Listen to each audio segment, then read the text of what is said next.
जय हिंद दोस्तों। आज आपका टॉपिक है रूढ़ी। आपने इस टॉपिक के बारे में बहुत सुना होगा और जनरली चर्चा भी की होंगी, लेकिन इसकी शुरुआत या इस टॉपिक की जो समझने की शुरुआत हम एक कहानी से करते हैं। शुरुआत करते हैं पहले कहानी को और उसके बाद इस चीज को आप समझिएगा कि रूढ़ी क्या है। एक जंगल में एक आश्रम था और जो आश्रम था वहां पर एक ऋषि, एक महंत अपने शिष्यों के साथ निवास करते थे। होता यह था कि उस आश्रम में वहां पर एक बिल्ली हमेशा आती जाती रहती थी और जब बिल्ली हमेशा आश्रम में आ रही है, जा रही है, तो धीमे धीमे वहां के आश्रम के जो महंत थे उनको उस बिल्ली से लगाव हो गया। यहां पर जब लगाव हो गया तो उनके मन में एक बात आई कि क्यों ना इस बिल्ली को मैं यहीं पर पाल लेता हूं, क्योंकि ये रोज जंगल में जाती है, पता नहीं किस दिन किस जंगली जानवर के यहां पर हत्ते चढ़ जाएगी। तो उन्होंने उस बिल्ली को पाल लिया। अब वो बिल्ली उन महंत के इतने मुंह लग गई, या मुंह की बात करें या इतने अंगे लग गई कि महंत जब भी यहां पर साधना करने के लिए बैठते थे उसी समय पर बिल्ली कभी उनकी गोद में खेले, कभी उनके सिर पे चढ़ जाए। ऐसी स्थिति में उनकी साधना भंग होती थी।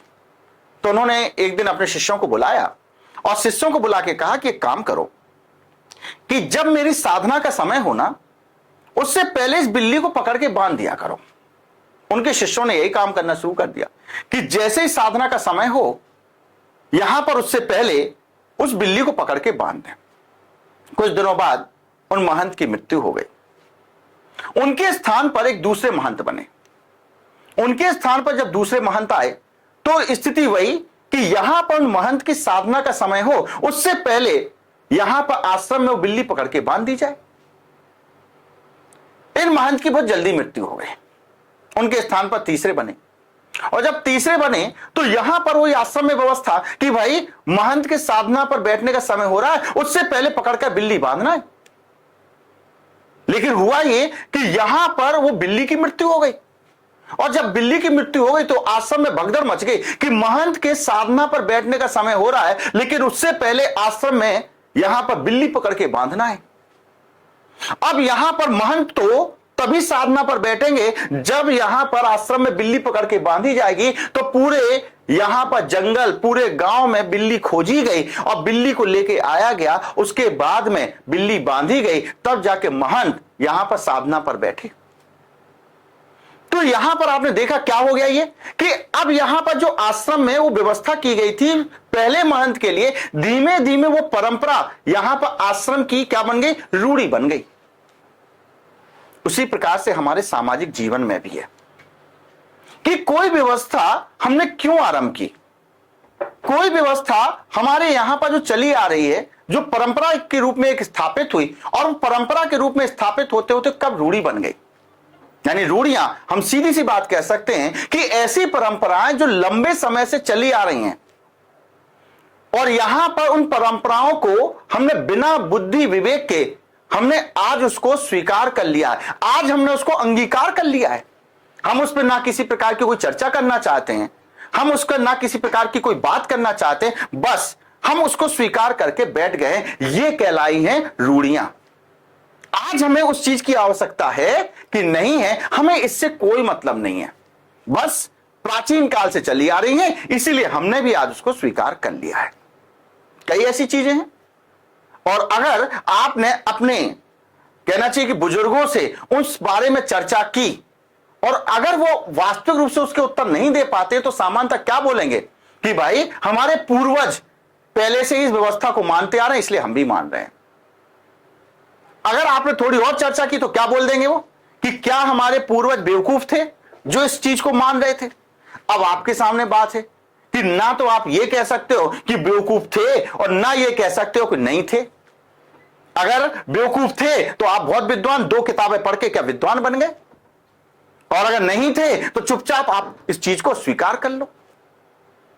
ये आपको सुनने को मिल जाता। लेकिन हमारी तरफ से तो आज भी बात वही है कि व्यक्ति को अगर किसी प्रकार की कोई ऐसी रूढ़ियां लगती हैं, ऐसी व्यवस्थाएं हैं जो प्राचीन काल में हो सकता है कि उस समय के लिए आवश्यकता हो उनको स्थापित करने की, लेकिन आज उनकी आवश्यकता नहीं है। तो यहां पर हम उनको बिना तर्क और बुद्धि के क्यों माने? कई ऐसी चीजें हैं जो आज हमारे यहां पर चली आ रही, जैसे आप देख रहे हो बलि प्रथा। हम धर्मों में बात करें, आज चाहे हिंदू धर्म की बात हो, चाहे यहां पर मुस्लिम धर्म की बात हो, किसी धर्म में, कई धर्मों में बलि प्रथा की बात की जाती है। जैसे दशहरा आता है, जो क्षत्रिय समाज होता है, यहां पर क्षत्रिय समाज की यहां पर एक परंपरा है कि भाई उस दिन हम यहां पर बकरे की या यहां पर भैंसा की, किसी की बलि देंगे हम। इस्लाम धर्म की बात करें, यहां पर बकरा ईद आती है तो बकरे को उसके पहले खिलाया पिलाया सारी चीजें की जाती हैं, उसके बाद हम बकरे की बलि चढ़ा देते हैं। पता है कौन सा ईश्वर है जो अपनी ही संतान की बलि लेकर खुश होने वाला है? आप खुद सोचिए कि इतने लंबे समय से उसको खिलाया पिलाया सारी चीजें की, आप थोड़ा सोचिए कि यहां पर क्या आपको उसके प्रति मोह नहीं होता है? तो फिर उस ईश्वर ने तो उसको यहां पर पैदा किया है, और उस ईश्वर ने अगर उसको पैदा किया है, तो ऐसी स्थिति में ईश्वर क्यों कहेगा कि भाई आप उसको मारो, और मारने के बाद में यहां पर कहना चाहिए हमें खुश करो? ऐसी कई रूढ़ियां हैं। जैसे हमारे समाज में एक बात चली आ रही है, आज भी देखें, बहुत हद तक आज भी उठा के देखें कि लड़कियों को ज्यादा नहीं पढ़ाना चाहिए। अब लड़कियों को ज्यादा नहीं पढ़ाना चाहिए, क्यों? क्योंकि अगर लड़कियां को ज्यादा पढ़ाएंगे तो ऐसी स्थिति में परिवार बिगड़ जाएगा, लड़कियां बिगड़ जाएंगी, परिवार में यहां पर कलह की स्थिति उत्पन्न हो जाएगी, क्योंकि लड़कियां तर्क वितर्क करने लगेंगी। अब लड़कियां तर्क वितर्क करने लगी, इसलिए भैया लड़कियों को ज्यादा मत पढ़ाओ, क्योंकि परिवार बिगड़ जाएगा इससे।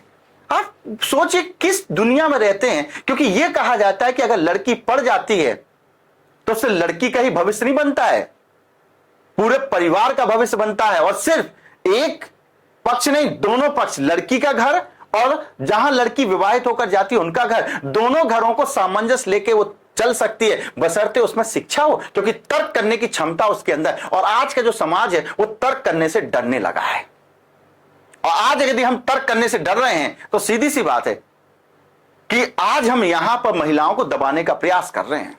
उनके साथ बैठकर तर्क तो करिए। उसी प्रकार से हमारे समाज में परंपरा चली आ रही है कि लड़की विवाह करने के पश्चात तो लड़के के घर ही जाएगी। क्यों? क्योंकि भाई ये सामाजिक व्यवस्था है। अब लड़की के यहां पर उनके बुजुर्ग माता पिता रहते हैं, बुजुर्ग माता पिता के यहां पर लड़की नहीं रह सकती, क्योंकि उन्होंने कन्या का दान कर दिया है। हमारे समाज में तो कन्यादान को इतना महत्व दिया जाता है कि अगर अपनी कन्या ना हो तो हम दूसरों की कन्या को दान कर देते हैं। हमारे तो इतना महत्व कन्या का दान करने का, जबकि आप सोचिए कि हमारे व्यवस्थाओं में कन्यादान शब्द कहा जाता है। कन्यादान का मतलब कि भाई हमने अपनी कन्या का दान कर दिया, उस पर हमारा कोई अधिकार नहीं रह गया। कहीं ऐसा होता है कि हमारा कोई अधिकार न रह जाए हमारी कन्या पर? है? तो ऐसी स्थिति में अगर मान लीजिए कि उस कन्या के घर वाले बुजुर्ग हैं, मां बाप हैं, सिर्फ भाई नहीं है उसके, कोई और नहीं है, तो क्या अगर उसका पति अपनी पत्नी के साथ घर रहने लगे तो घर जमाई का जो क्वेश्चन मार्क उसके ऊपर लग जाता, समाज उसको यहां पर हीन दृष्टि से देखने लग जाता। क्या यह सही है? जब वो लड़का अपने मां बाप के यहां रह सकता है तो फिर अपनी पत्नी के मां बाप के यहां क्यों नहीं रह सकता? ये इस प्रकार की जो व्यवस्था है उसकी आवश्यकता क्या है? कई ऐसी कि लड़कियां यहां पर अपने वंश को आगे नहीं बढ़ा सकती हैं। भाई आप खुद सोचिए कि लड़कियां अपने वंश को आगे क्यों नहीं बढ़ा सकती हैं? लड़कियों में तो यहां पर कहते हैं कि अगर देखें तो एक्स और वाई दोनों गुणसूत्र पाए जाते, सॉरी एक्स गुणसूत्र ही पाए जाते। तो लड़का और लड़की की अगर बात करें तो लड़का और लड़की के गुणसूत्रों से मिलकर ही तो नए जीव का जन्म हो रहा है। और जब लड़का और लड़की के गुणसूत्रों से मिलकर ही नए जीव का जन्म हो रहा है तो फिर ऐसी स्थिति में कैसे कह दें कि उस वंश को आगे बढ़ाने की शक्ति लड़की में नहीं है, उसमें जीन्स नहीं है वो लड़की में? ऐसा तो नहीं है। तो हमारे समाज में कई ऐसी रूढ़ियां हैं जो आज बैठकर तर्क की बात करती हैं।